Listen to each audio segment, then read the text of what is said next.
రామగుండం నవ నిర్మాణంలో ప్రతి ఒక్కరూ భాగస్వాములు కావాలని ఎమ్మెల్యే మక్కన్ సింగ్ రాజ్ ఠాకూర్ పిలుపునిచ్చారు.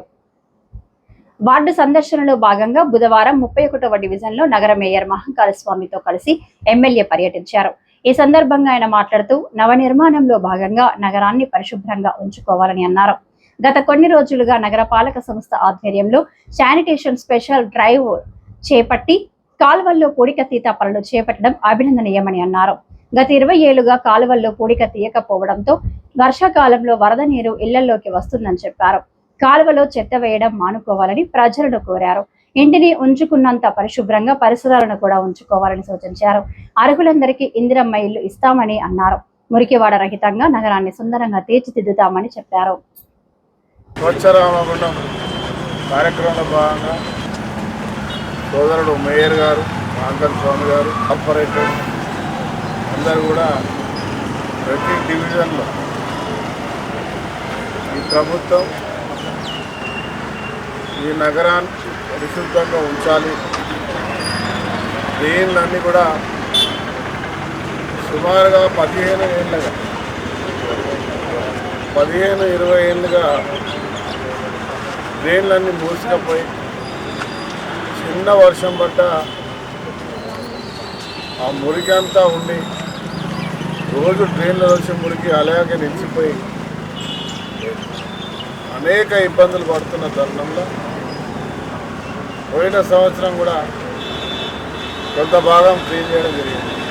ఈసారి స్పెషల్ డ్రైవ్గా గత 20 రోజుల నుంచి సుమారు 20 డివిజన్స్లో ఇప్పటికే ఆ డ్రైన్లన్నీ శుభ్రపరచడం జరిగింది. దురదృష్టం ఏమిటంటే మన అందరి బాధ్యత, ఎవరి ఇల్లు వాళ్ళు చక్కగా శుభ్రంగా ఉంచుకుంటారో వారందరూ కూడా వారి వాడలు శుభ్రంగా ఉంచుకోకపోవడం ఒకటి, డ్రైనేజీల మీద ఇల్లు కట్టుకోవడం, డ్రైనేజీలను ఆక్రమించడం, దీని ద్వారా ఆ ఇంటికి బాగుంటుందేమో కానీ మొత్తం వాడకు కూడా నష్టమైనటువంటి ఇబ్బందులు ఎదుర్కోవాల్సి వస్తాం. మిషన్ దిగి క్లీన్ చేయాలంటే ఇలాంటి అక్రమాలతోటి ఇబ్బందులు పడాల్సి వస్తుంది. మనలాంటి నాయకులు, కార్పొరేటర్ కావచ్చు లేదా నాయకులు ఎవరైనా కావచ్చు, శుభ్రం చేస్తలేని ప్రభుత్వం నేను నిందలేస్తూ ఉంటాను. కానీ అదే వాడలో ఒక నాల, ఒక మోరి మీద ఎవరైనా ఇల్లు కడతా ఉంటే వారిని ఆపే ప్రయత్నం చేయాలి. వాళ్ళ గోడలన్నీ కూడా కట్టడం వల్ల క్లీన్ కాలేదు. ఇవన్నీ శుభ్రం చేసేటువంటి కార్యక్రమం చేస్తా ఉన్నాను. నేను మీ ద్వారా అందరినీ కూడా కోరుతున్నాను, రాజకీయాలకు అతీతంగా ఈ నగరం పరిశుద్ధం శుభ్రంగా ఉండాలి, మంచి డ్రైనేజ్ వ్యవస్థ ఉండాలి,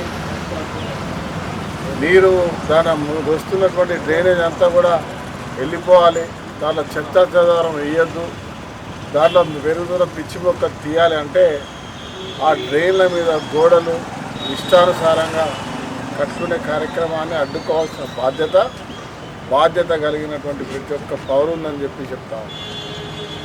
ఇవాళ వాటిని కూడా తీయాల్సిన అవసరం ఉంది. ఒక మా నాయకులే వచ్చి చెప్తా ఉంటారు, నేను చెప్తా ఉన్నా మరీ పేదవాళ్ళంటే వాళ్ళందరికీ కూడా ఇందిరమ్మ ఇల్లు ఇస్తున్నాం.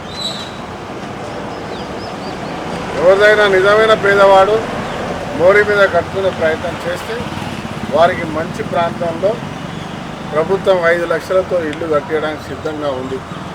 నాలాల క్లియరెన్స్లో ఎవరు కూడా అడ్డుపడవద్దు. ఈరోజు ప్రభుత్వం 25-30 సంవత్సరాలుగా పేరుకపోయినటువంటి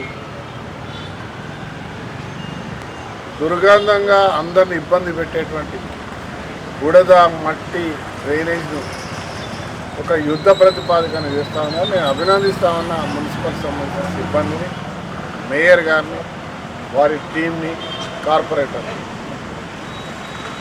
ఈ ప్రభుత్వం వచ్చిన తర్వాత నిరంతరం ప్రజల మధ్య 2 సంవత్సరాలుగా పనిచేస్తూ ఉన్నాం. ఇవాళ అద్భుతంగా రోడ్ల నిర్మాణం చేస్తూ ఉన్నాం. వాడన డ్రైనేజ్ కట్టే పని చేస్తూ ఉన్నాం. సుమారుగా ఇప్పటికే 800 కోట్ల రూపాయల పని జరిగింది. ఇవాళ గ్రౌండ్ అయింది. కేవలం మున్సిపల్ సంబంధించింది సుమారు 600 కోట్ల రూపాయలు ఈరోజు గ్రౌండ్ అయింది. ఇంకా అద్భుతంగా చేసే ప్రయత్నం చేస్తాం. 25 ఏళ్ళ నుంచి కానటువంటి పనులు ఈరోజు మీ ప్రభుత్వం, మన ప్రభుత్వం, రేవంత్ రెడ్డి గారి నాయకత్వంలో మరి మీరు శాసనసభ్యుడికి అవకాశం ఇస్తారు. మా కొత్తగా వచ్చిన పాలక మండలి ఇవాళ ప్రజల్లో ఉండి నిలబడి పొద్దున 6 గంటల నుంచి సాయంత్రం వరకు పనిచేస్తాం. ఎండలో సైతం ఎప్పుడు పనిచేయనటువంటి మున్సిపల్ వర్కర్స్ ఇవాళ అద్భుతంగా